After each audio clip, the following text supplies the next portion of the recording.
चलिए आइए आज हम लोग ऑक्सीडेशन नंबर के टॉपिक को देखते हैं। ऑक्सीडेशन नंबर जो होता है आपके 12th बोर्ड 2025 के लिए काफी इंपॉर्टेंट है, ठीक है। याद रखिएगा, इससे एग्जाम में आप लिख लीजिए कि ये आपको कम से कम 2 मार्क्स देकर जाएगा और 2 मार्क्स से ज्यादा भी दे सकता है, तो मिनिमम 2 मार्क्स आप देख लीजिए इससे। तो आइए क्वेश्चन लेते हैं। जैसे K4 FeCN6 में आपसे क्वेश्चन कह दिया जाएगा कि Fe की ऑक्सीकरण संख्या कितनी होगी। ONO का मतलब ऑक्सीकरण संख्या। तो आप लोग को पता होना चाहिए, जो रेस्ट बचा हुआ है इसके बारे में आपको ऑक्सीडेशन नंबर पता होनी चाहिए। नहीं है तो हम आपको PDF भेज देंगे।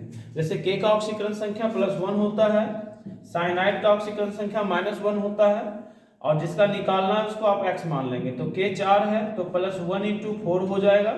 स्पेस का मतलब यहाँ प्लस, Fe को x मान लेंगे। साइनाइड 6 है, एक साइनाइड -1 होता है और × 6, टोटल चार्ज अगर 0 है ऊपर में तो ये हो जाएगा 0। तो +4 + x -6 = 0, +4 माइनस यानी x -2, x = +2।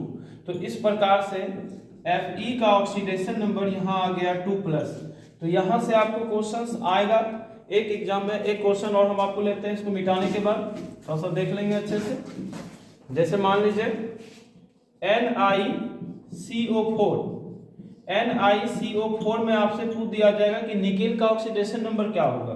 तो ये बगल में जो लिगेंड है इसका ऑक्सीडेशन नंबर आपको पता होना चाहिए। CO का ऑक्सीडेशन नंबर कार्बोनिल 0 होता है। निकेल को x मान लेंगे जिसका निकालना है। 4 × 0, टोटल चार्ज ऊपर 0 है तो x का वैल्यू कितना आ जाएगा 0। तो निकेल का ऑक्सीडेशन नंबर यहाँ पर आ गया 0।